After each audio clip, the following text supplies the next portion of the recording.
Voilà, assois-toi là. Bonsoir Israël. Bonsoir madame. Est-ce que tu vas bien? Ouais, je vais bien grâce à Dieu. Grâce à Dieu, Ah ouais. d'accord. Avant de savoir déjà pourquoi tu nous visites, on va essayer de te présenter un tout petit peu. Alors Israël, tu as 22 ans, tu fais des études universitaires. Tout à fait. Et aujourd'hui, tu as convoqué des personnes qui sont très proches de toi parce que tu as quelque chose, enfin un lourd secret, donc à leur révéler. De quoi s'agit-il Israël? Pourquoi tu nous rends visite ce soir?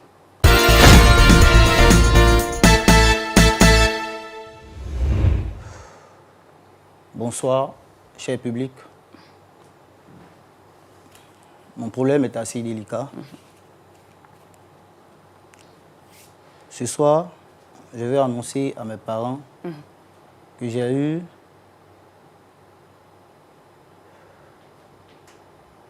c'est pas facile à dire. J'ai eu une attirance pour les hommes comme moi. D'accord. Alors quand tu dis, déjà je peux te tutoyer. Tout à fait. D'accord. Alors quand tu dis que tu as une attirance pour les hommes comme toi, en d'autres termes, qu'est-ce qu'on doit entendre par là?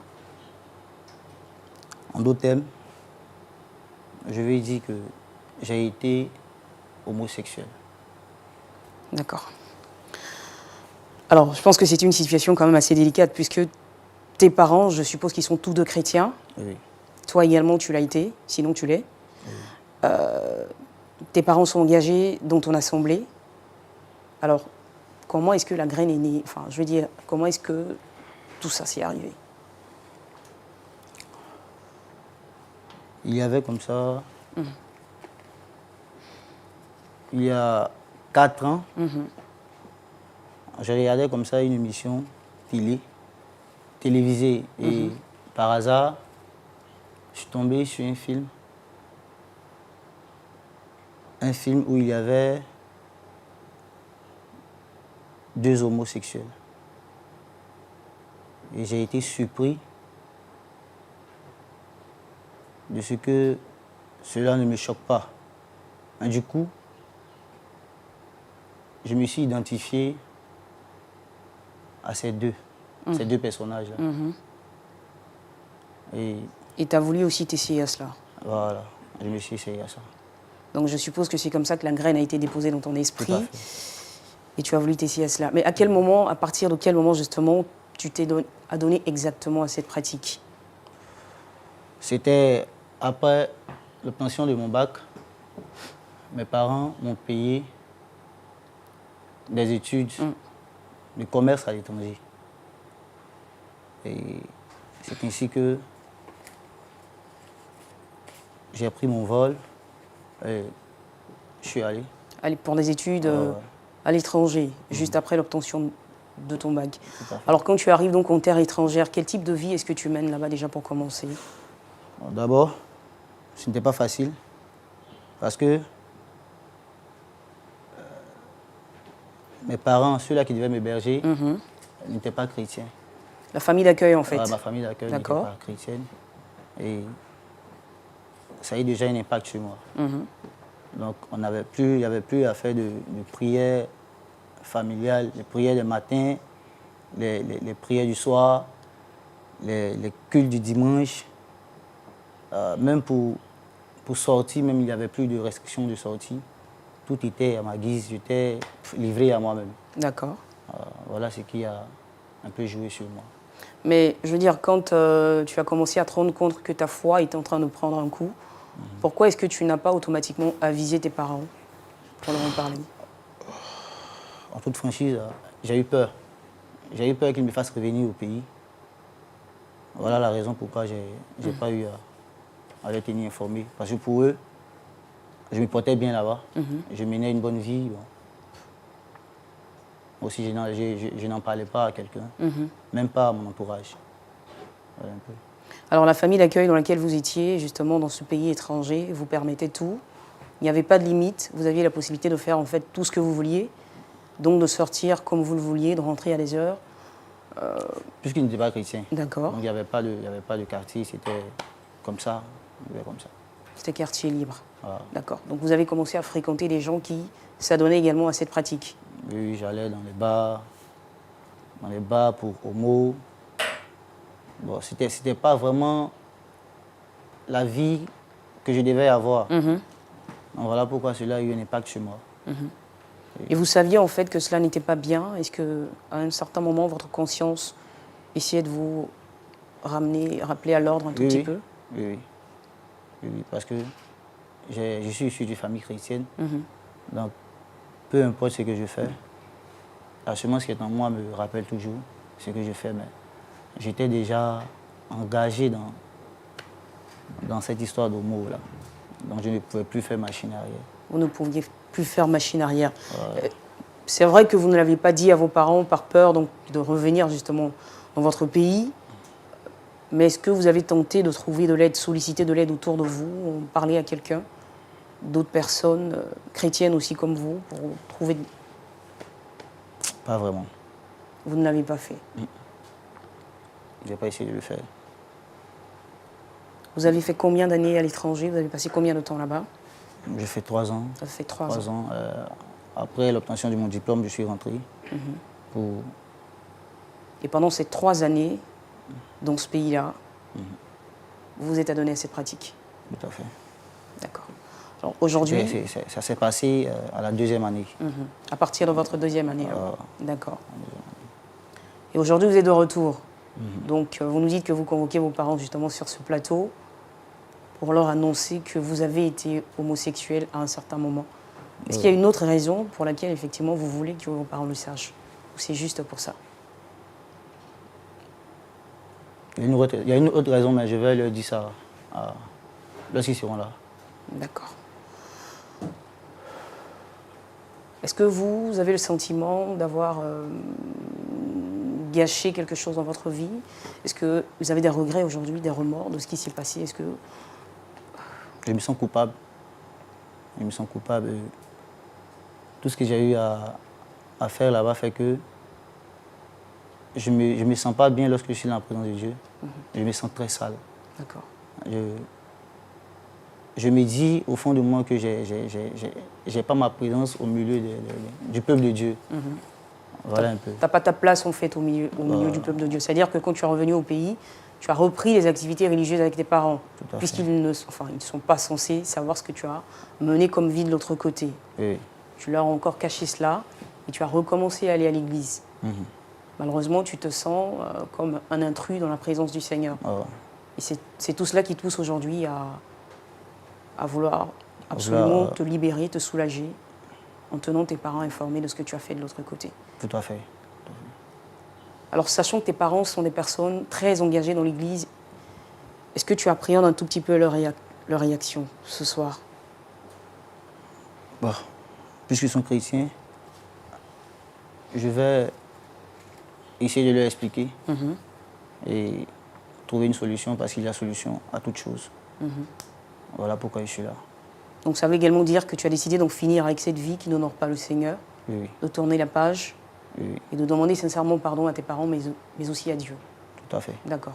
Israël Afeni, je sais que c'est pas facile, donc moi déjà je te dis bravo. C'est un acte très courageux. Merci. De vouloir le faire, mais surtout de le faire à visage découvert, parce que effectivement, c'est pas évident. Mais tes parents sont là, pas dans cette salle, mais ils vont rentrer tout à l'heure. Je pense que la production déjà va se préparer à aller chercher tes parents, monsieur et madame Afeni, qui vont venir sur ce plateau. J'aurai l'occasion de discuter un tout petit peu avec eux avant, bien sûr, que tu leur dises ce pourquoi tu as décidé de les faire venir ici. D'accord? Donc déjà, je vais dire qu'on ne te jugera pas, on ne va pas te blâmer. On fera entrer tes parents tout à l'heure et puis ensemble, on va discuter. C'est bon? Merci. On peut l'ovationner parce que c'est du courage de l'ovationner. Merci beaucoup.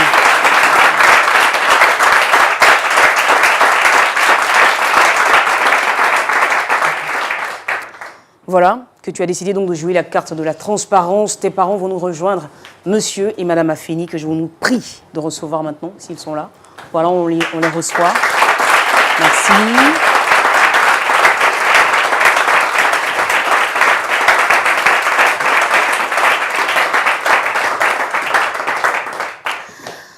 Bonsoir. Madame Isabelle Afeni, monsieur Mathieu Afeni, bienvenue sur le plateau. Ça fait plaisir de vous avoir. C'est bien, madame. Merci également d'avoir accepté l'invitation de façon si spontanée. C'est vrai que vous ne savez pas pourquoi vous êtes là, mais quand même, vous avez tenu à être là. Et ça, on tenait à vous dire merci. Hein? D'accord. Je peux discuter un tout petit peu avec vous déjà? Il n'y a pas de Il n'y a pas de souci, d'accord. Alors, vous avez un grand-fils quand même de 22 ans qui est tout juste à côté de vous. Alors, parlez-nous un peu d'Israël, votre fils, hein, qui est là. Quel type d'enfant est-ce qu'il a été quand il était plus petit? Merci, madame. Eh bien, Israël, c'est notre fils. L'unique, hein, je précise aussi. L'unique, tout à fait. D'accord. Nous l'avons longtemps attendu. C'est vrai qu'il est venu un peu tard, mais sa venue a apporté la joie quand même dans notre famille. Voilà. Sauf que tout petit, il était très renfermé, et surtout qu'il n'avait pas de frères. Donc il passait le clair de son temps dans sa chambre, où il jouait. Tout seul? Tout seul. D'accord. Alors malgré son caractère si timide, aussi réservé, est-ce qu'il avait des amis? Il n'avait pas de frères, d'accord, mais est-ce qu'il avait des amis? Oh oui, il avait quelques amis de classe que nous ne connaissions pas très bien, mais qui de temps en temps passaient le voir à la maison. Et à part ça, il y avait aussi des frères de l'église qui venaient le voir et avec lesquels il avait quand même de très bons rapports. De très bons rapports. D'accord. Alors ça tombe bien que vous parliez d'église. Justement, comment la famille, la petite famille, je vous sais chrétien, donc comment la famille s'organisait pour maintenir donc la flamme de la foi allumée au sein de cette cellule familiale? Est-ce qu'il y avait des cultes le matin entre, voilà, tout le monde? C'était individuel, chacun de son côté? Comment vous le faisiez dans cette famille à trois? On s'entretenait par la méditation familiale tous les matins. D'accord. Et le culte le dimanche matin. En tout cas, tant qu'on le pouvait, on se réunissait pour chercher la face de Dieu. Pour chercher la face de Dieu avec votre fils. Vous avez tenu à lui donner une éducation stricte, basée effectivement sur les préceptes bibliques. Bien sûr. Alors Isabelle, est-ce que votre fils Israël se confiait souvent à vous? Bon, Israël, comme l'a dit tout à l'heure son papa, il a été toujours un enfant renfermé, mais très sage. Il se confiait pas trop. C'est vrai, mais on peut comprendre parce qu'il restait très souvent seul à la maison. D'accord. Donc le fait qu'il était si renfermé s'explique par le fait qu'il restait seul. Mais pourquoi est-ce qu'il restait justement seul, très souvent? Oh, il était souvent seul parce que nos activités respectives nous éloignaient souvent de la maison. Pour la circonstance, il arrivait que quelquefois nous passions plusieurs jours dehors. Et donc, on a quand même trouvé bon de mettre tous les moyens à sa disposition pour qu'il ne sente pas notre absence. D'accord. Mais l'une des raisons pour laquelle nous l'avons fait partir de l'autre côté, après qu'il ait eu son baccalauréat, c'était justement pour ça, pour qu'il puisse aller poursuivre ses études tranquillement. Voilà. Tranquillement. Bah, ça tombe bien justement, ces années de formation, loin de ses parents, loin de son pays, comment Israël les a vécues? Est-ce que vous avez tiré une certaine satisfaction de lui après ces années de formation? Oui, tout à fait, parce que il faut dire qu'il est revenu avec son diplôme, ce qui nous a vraiment honorés. Voilà. Et nous voulons comme ça des passages dire merci à cette famille qui l'a accueilli, que Dieu la bénisse pour ce travail colossal, voire remarquable, qu'elle a fait à l'endroit de notre enfant, qui est revenu avec ce diplôme. Alors j'aimerais quand même revenir assez rapidement sur le cas de cette famille d'accueil. Vous êtes chrétien, est-ce que vous êtes assuré que la famille qui recevait votre fils à l'étranger était également chrétienne? Est-ce qu'elle l'était? Oh bon, c'est une connaissance, mais je ne peux pas vous assurer qu'elle était chrétienne. Elle était chrétienne. Voilà. Mais en tout cas, elle a apporté donc la maison, l'abri à votre enfant. Donc cela suffisait pour vous. Cela suffisait pour vous. D'accord. Alors un bilan aujourd'hui, au terme des 3 années de formation de votre fils, il y a de la satisfaction au bout. Il revient avec son diplôme. Donc le père et la mère sont honorés. J'avoue que nous sommes très fiers de lui. Parce que la seule chose qui peut caractériser la joie d'un parent, c'est lorsque, après avoir fait des investissements sur son fils ou bien son enfant, l'enfant revient avec ce dont on a besoin. Voilà, les diplômes. Et dans ce cas précis, c'est le diplôme en fait. Maman, enfin, Isabelle, c'est la même chose, c'est la même joie, la satisfaction est partagée aussi Très à votre heureuse. niveau. Très fière de lui. Il nous a vraiment honorés. Il allait, il n'est pas revenu les mains vides. Il est venu avec des diplômes, ça veut dire qu'il a travaillé vraiment. On n'a pas eu tort. Vous n'avez pas eu tort de faire ce que vous avez fait. Donc votre fils ne vous a jamais donné l'occasion de douter de lui, d'être déçu de lui, jamais. Jamais. Non, personnellement, non. Pas du tout. Et donc tout ce que vous avez fait, enfin tous ces investissements, si c'était à refaire, c'est clair que vous le referez Oui, sans, tout à fait. sans hésitation. Sans problème. Sans problème. D'accord. En tout cas, ça se voit bien que cet enfant est votre fierté. C'est Tout à votre fait. fils unique, vous l'avez dit. Oui, oui. Vous ne l'avez pas eu très tôt, Oui, mais quand il est arrivé dans votre vie, il a apporté beaucoup de joie. beaucoup de joie, D'accord, il faut l'avouer. il faut l'avouer. Et vous aimez Israël de tout votre cœur. de mon cœur. De tout votre cœur.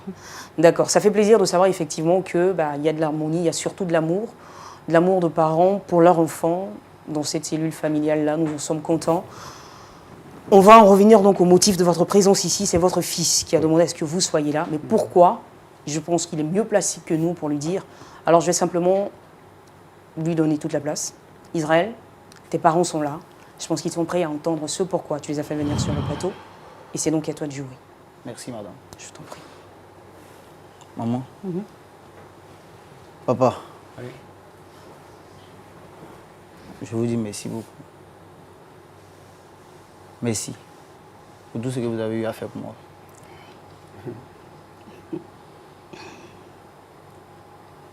Pourquoi tu nous remercies? On ne t'a pas rendu service. C'était notre devoir. C'est à toi qu'on doit dire merci, toi qui nous as honorés. Ce n'est pas tous les enfants qui agissent comme ça. C'est vrai. Ah, Mais laissez-moi finir. ok. Je profite aussi de l'occasion pour vous demander pardon. Papa, maman, pardonnez-moi. De Qu'est-ce qui tout s'est ce passé? qu'il y a eu à faire dans votre dos. Vraiment, je vous demande pardon. Tu as fait quoi? Que se passe-t-il? Pardonnez-moi, papa, maman. Vas-y, qu'est-ce qui s'est passé? Tu as fait quoi? Tu as bien demandé pardon, pourquoi? Je suis malade. Malade? Pour une maladie, tu as besoin de nous appeler jusqu'ici pour une maladie. Tu souffres de quoi? De quoi souffres-tu? Moi. Papa, Mais va droit au but, qu'est-ce qui se passe? Ce mystère-là, tu veux nous parler de quoi? votre fils est malade, il souffre. Israël, Mais c'est quelle maladie? On a besoin qu'est-ce de qui parler se de passe? ça ici. T'as quoi? Dis-nous ce qui se passe, qu'est-ce qui se passe? Tu as quoi? Tu es malade, tu as quoi? Qu'est-ce que tu as? Maman, il faut te calmer là-bas. Calme-toi. Dis-moi, libère-moi. Tu as quoi? Israël, tu sais, tu es notre unique fils. On a toujours eu de l'estime pour toi, n'est-ce pas? Tu souffres de quoi? Tu as quelle maladie? Tu as quoi? Et puis, On a a besoin fait de tous venir nos ici pour parler efforts de maladie. pour te rendre heureux. Mais Je dois me faire opérer. De quoi? attends, Je suis homosexuel. Jésus! Jésus! Maman, Mon enfant! maman, Mon fils! maman, Jésus! maman, Jésus! maman. Mon enfant, mon seul! Maman. Arrête de pleurer, maman. Maman, arrête de pleurer. Maman, arrête de pleurer, maman. Tu m'as tué, tu m'as... Maman, Oh! maman, arrête de pleurer. Papa. Papa, Mon enfant, mon... je vous demande pardon, papa. attends, Israël. Oh! Papa, Le seul unique papa. Jésus que je t'ai réclamé. Seigneur Dieu! Oh! Je ne veux plus le refaire, papa. Attends, Israël. Papa, je ne veux plus refaire cela. Non, non, attends. Ce diplôme-là qu'elle a là. Oh, Jésus. Tu dis quoi? Tu es quoi? Seigneur Dieu du ciel, pitié. Israël. Mon fils. Israël. Unique, Tu dis quoi? Tu es quoi? Oh Dieu. Dis-moi, tu es quoi? Je Papa, n'en je crois suis pas, malade. ma vie. Je suis malade. Jésus. Papa, Avec toute C'est l'éducation cette que nous pratique qui t'a t'avons rendu apportée malade. autour de la parole de Dieu, Tu veux te traiter. tu es homosexuel. Je suis malade, je suis malade. Tu sais que je ne peux pas te pratiquer ce qu'on a du malade, mon Papa. Dieu, mon enfant. Oh, oh. maman demande pardon, papa. Non, Isa, s'il te plaît. Maman. Laisse-moi, je t'en supplie. Maman, arrête de pleurer, maman, pardon. Je ne veux plus refaire cela, je regrette amèrement. Maman, toi, je peux me comprendre, ne me laisse pas seule. Tu as mis Dieu où? Tu as mis Dieu où? Maman. Tu as mis Jésus où? Tu as mis Jésus où? Où tu as mis Jésus? Où tu as mis Jésus? Où tu l'as mis pour te... Dieu du ciel. Mon enfant. Jésus. Maman, ne me laisse pas seule, j'ai besoin de toi. Maman, si rien n'est fait, je vais mourir. Mais tu l'as cherché. Tu l'as cherché. Tu m'as donné Dieu. C'est pas vrai, c'est pas vrai, c'est pas vrai, c'est pas vrai. Mon Dieu. Jésus. Maman, arrête de pleurer. C'est Maman, arrête de pleurer, maman. Pitié. Maman, arrête de pleurer, s'il te plaît. Maman, arrête de pleurer, maman. Maman, arrête. Pitié, Jésus. Pitié. Pitié. Papa, Pitié, mon enfant. papa, T'imagines, papa. avec tous ces sacrifices que nous avons consentis pour toi, Israël. Papa. Je fais quoi? Oh non, c'est pas vrai. Seigneur, qu'est-ce qui ne va pas? C'est pas Qu'est-ce qui vrai. s'est passé? C'est pas vrai, c'est pas vrai. Mon enfant, tu étais malade, c'était juste une maladie, c'était simple. C'était juste une maladie, c'était simple. Tu as ouvert la porte. Israël, dis-moi que c'est faux. Mon enfant. Toi, homosexuel, avec tout ce que nous t'avons apporté comme conseil, comme éducation autour de la parole de Dieu.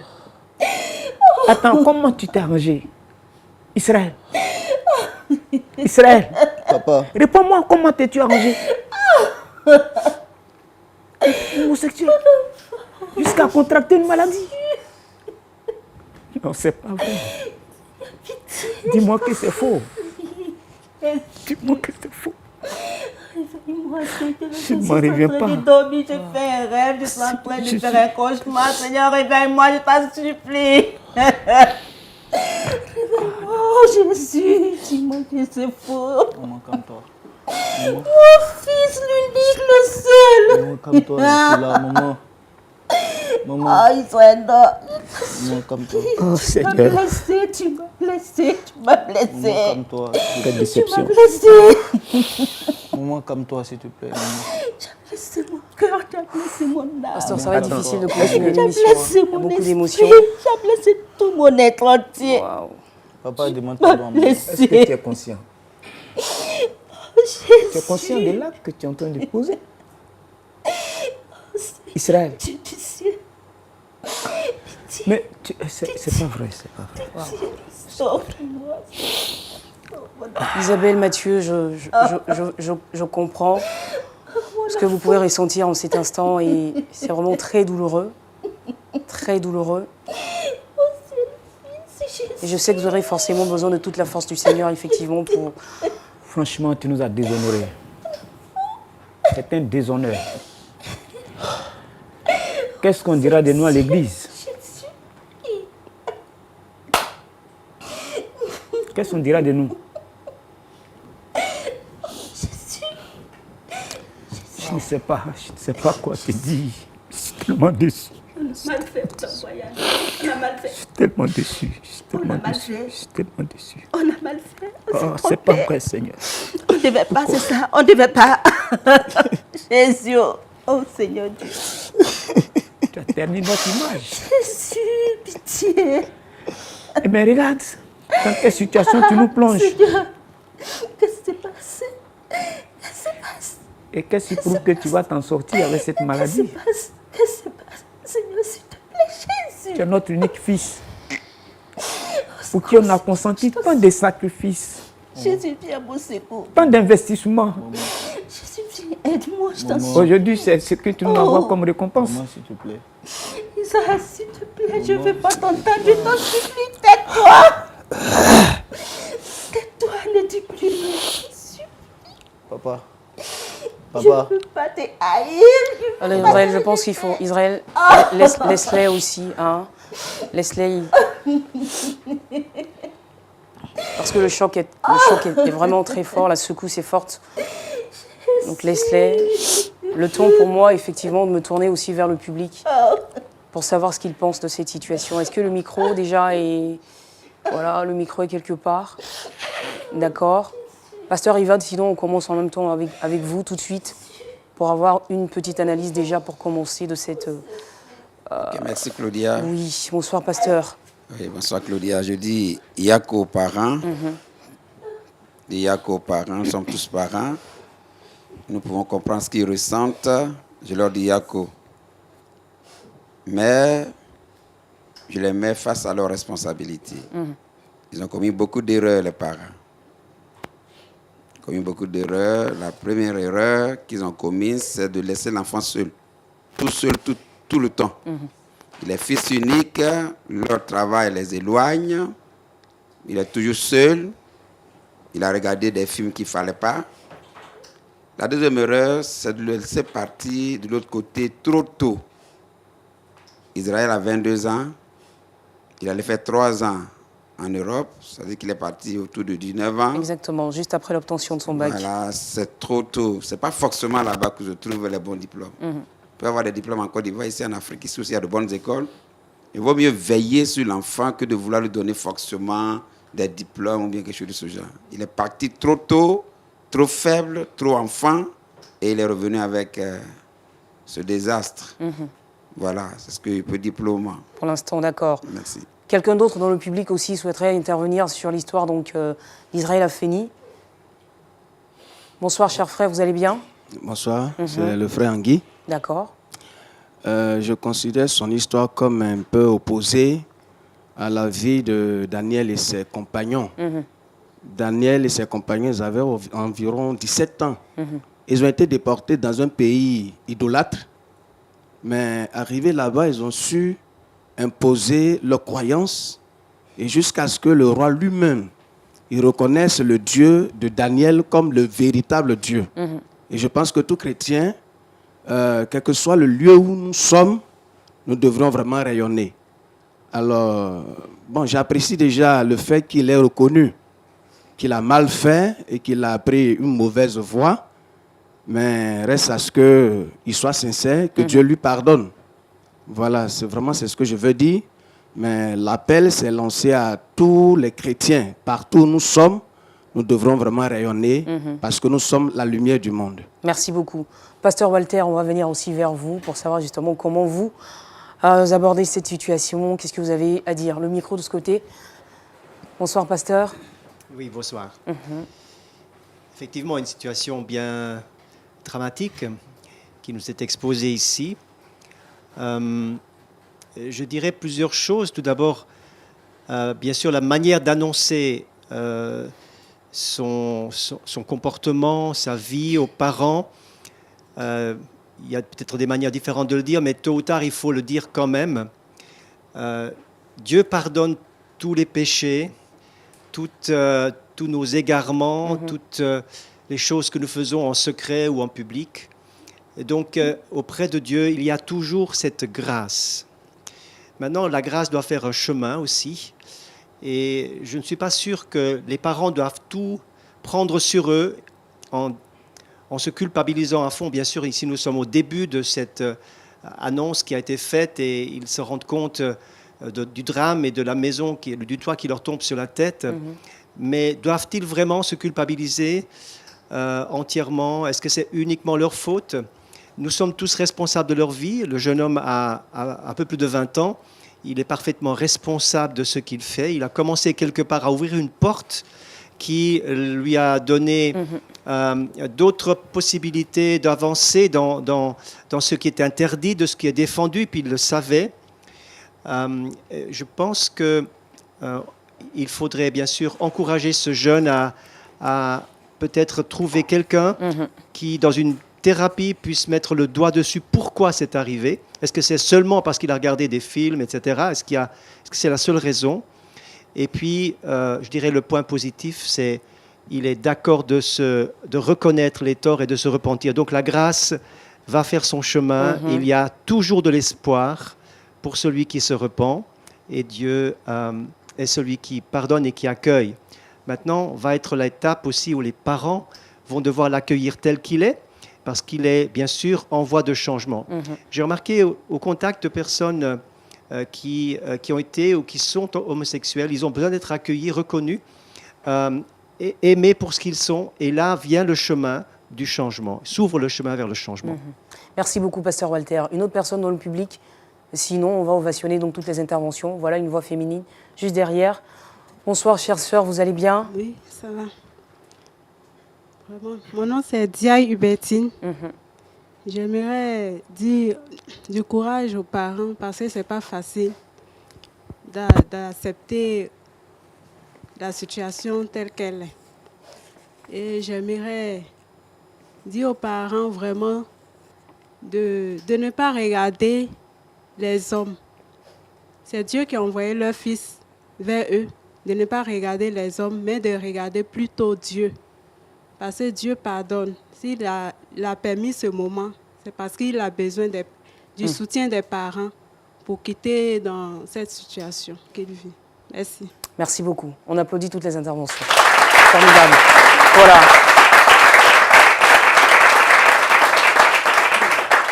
Et vu que la situation en elle-même est un peu complexe, notre pasteur consultant est avec nous ce soir et avec lui, on va essayer peut-être de creuser un peu plus en profondeur, savoir exactement si les responsabilités ici sont partagées, si toute la responsabilité incombe uniquement à Israël ou également à ses parents. On va essayer de le savoir avec notre pasteur consultant pour cette émission. Pasteur Couillot, shalom à nouveau. Shalom. Vous allez bien? Oui, pour la grâce de Dieu. Est-ce que vous avez déjà été mis face à une situation de ce type ou c'est la toute première fois?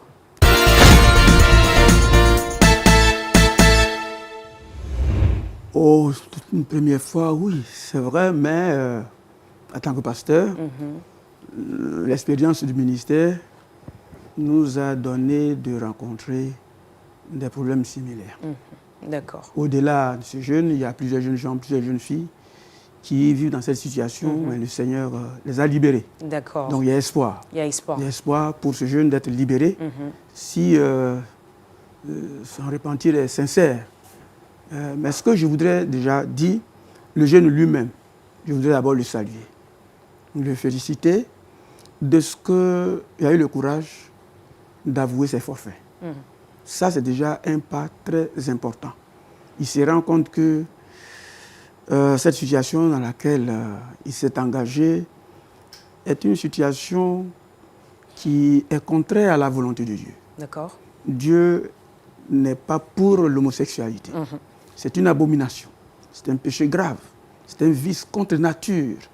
Et tous ceux qui vivent de cette façon, s'ils ne se répandent pas de leur façon de vivre et qu'ils meurent dans cette situation, il va sans dire qu'ils perdent complètement la vie et ils sont condamnés pour l'éternité.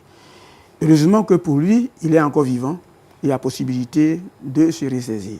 Donc je voudrais le saluer pour avoir reconnu ce qu'il a fait. Deuxièmement, la façon dont il a abordé la situation en rencontrant les parents pour leur exposer le problème. Parce que la parole de Dieu le dit, celui qui cache ses transgressions ne prospère pas. Mais celui qui les avoue, les délaisse, obtient miséricorde. Donc en le partageant, certainement à Dieu, il a certainement prié, mais en le disant aux parents, c'est déjà un autre pas important. Un autre pas important. En ce qui concerne les parents, je voudrais leur dire, comme quelqu'un l'a dit, beaucoup de courage à eux, parce que quand on est père et que Dieu nous a fait grâce d'avoir des progénitures, on investit au plan moral, au plan spirituel, au plan social, au plan éducationnel, pour l'avenir de ces enfants-là. Alors on attend de bons fruits qui glorifient Dieu, mais qui honorent les parents, qui les attendent au résultat. Et ce n'est pas seulement le diplôme, mais on les attend aussi au résultat d'une bonne conduite, au résultat d'un bon comportement, qui honore Dieu, qui honore les enfants, l'enfant lui-même, mais qui honore également les parents.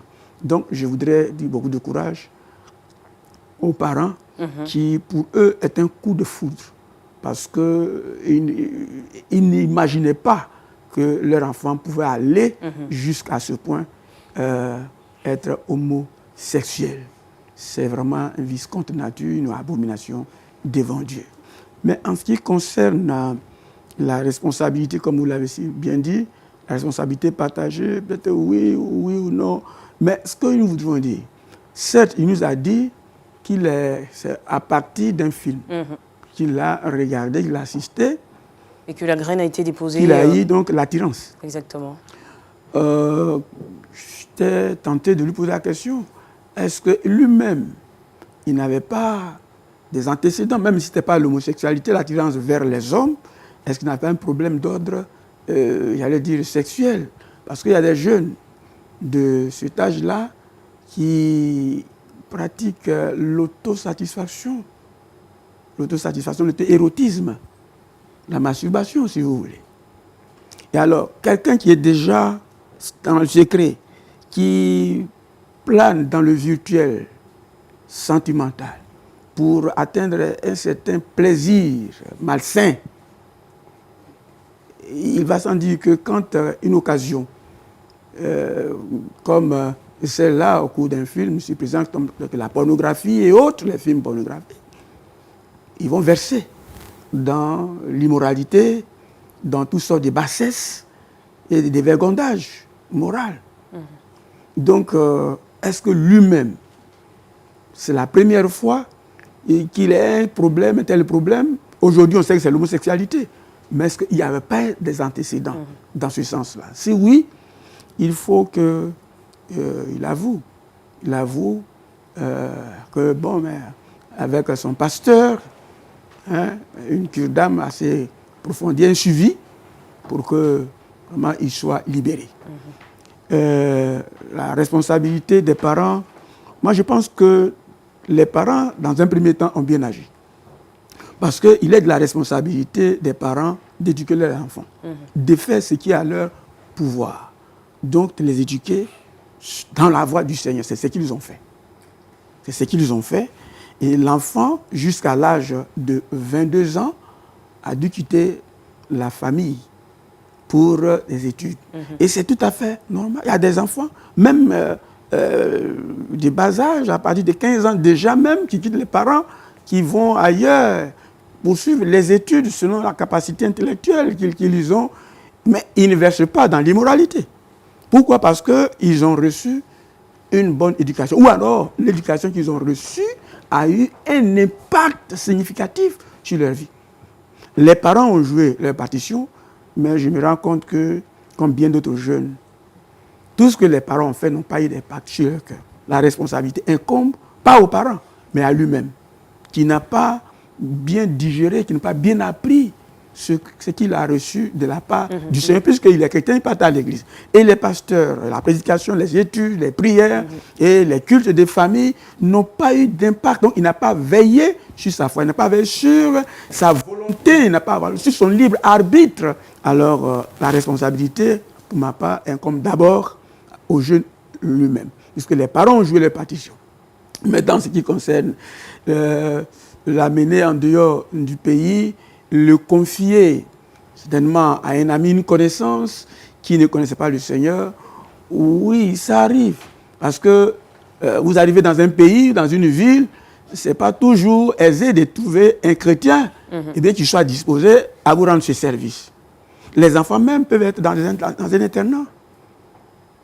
Ils peuvent être à l'internat quelque part où c'est pas, j'allais dire, un cadre typiquement chrétien. Ils sont nombreux à être là. Il appartient au jeune lui-même, comme certains l'ont dit, je suis d'accord avec eux, de vivre la vie chrétienne, comme Joseph en Égypte, comme Daniel et autres en Babylone. Et comme beaucoup d'autres jeunes ici, qui sont en Europe, qui sont, je ne sais pas moi, aux États-Unis, qui sont en Asie, même ici en Côte d'Ivoire, un peu partout, dans les villes où ils vont fréquenter. Et il y en a qui sont avec les non-croyants, mais l'éducation qu'ils ont reçue, l'éducation de base, a permis aux tuteurs de se convertir à Jésus-Christ.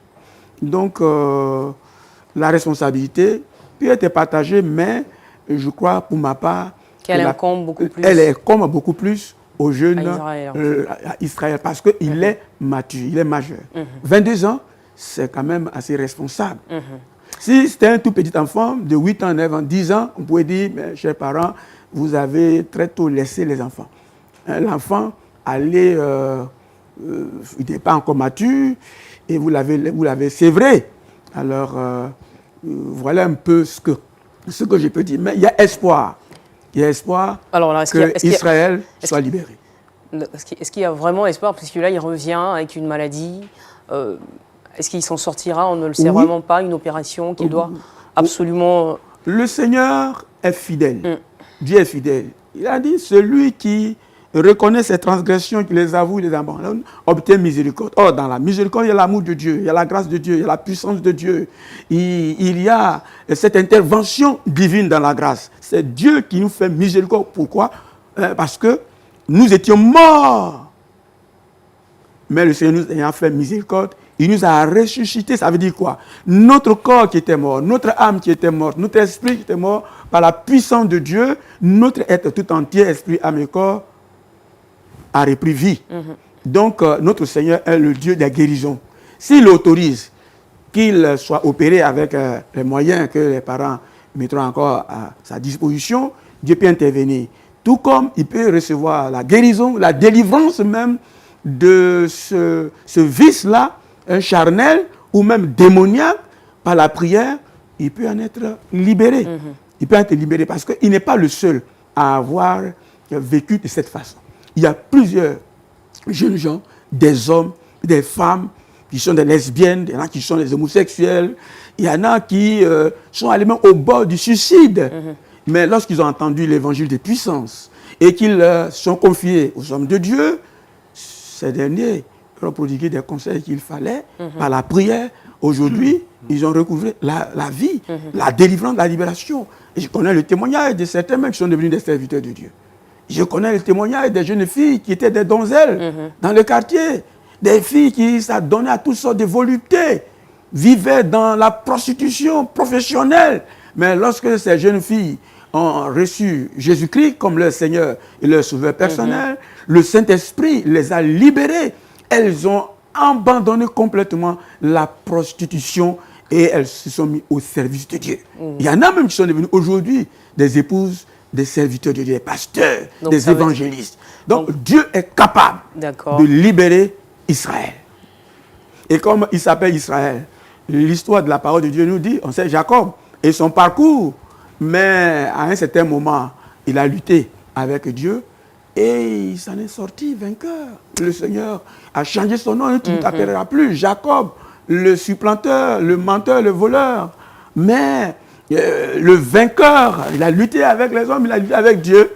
Et voilà, ton nom désormais s'appellera Israël. Merci donc, beaucoup. je suis convaincu que s'il est sincère, la parole de Dieu s'appliquera à lui et il aura un effet, un impact significatif qui lui donnera d'être désormais un jeune libéré qui fasse la joie des papas et des mamans. Alors Israël, on va revenir vers toi. Je sais que là, ça a été chargé d'émotions tout à l'heure. Merci, pasteur. On va revenir à vous pour peut-être la prière tout à l'heure, pour recommander Israël et sa famille entre les mains du Seigneur. Mais ce qu'on veut savoir, nous aussi, est-ce que tu viens sur ce plateau, d'accord, mais est-ce que c'est dans l'intention de te détacher complètement, même définitivement, de cette pratique-là? Est-ce que tu as pris la décision de tourner le dos à cette vie-là? Oui. Il faudrait qu'on le sache aussi, il faudrait qu'on en soit sûr, en fait. Si je suis venu ici, j'ai demandé à convoquer mes deux parents. C'est parce que je ne veux plus de cette vie-là. J'ai pris la résolution de plus vivre ainsi et de repartir à zéro avec le Seigneur Jésus. Raison pourquoi je les ai fait appel pour leur demander pardon. D'accord. Voilà. Mais en même temps, il y a aussi le problème de la santé. Il faut mettre des fonds, il faut trouver de l'argent. Je suis venu aussi, je ne fais pas de ça parce qu'on se doit de m'opérer. Si rien n'est fait, je risque de mourir dans les temps ça peut être dramatique. Voilà. On ne parlera pas de mort parce que je sais que tu as encore beaucoup d'estime dans le cœur de tes parents. Donc on ne parlera pas de mort. Monsieur Mathieu a fini. Je n'ai même pas envie de me mettre à votre place parce que je sais bien ce que vous pouvez ressentir. En ce moment, c'est terrible. Mais est-ce que vous avez quelque chose à dire à votre fils qui vous tend la main et qui prend la décision devant tout le monde, qui prend le Seigneur à témoin, qui prend le public à témoin, qui nous prend tous ici à témoin et qui nous donne la certitude de tourner le dos à cette mauvaise vie? Merci, madame. Je crois que je n'ai pas grand mot à dire. Que la volonté de Dieu soit faite. Tout ce que je peux dire. Isabelle, je pense que c'est... Waouh.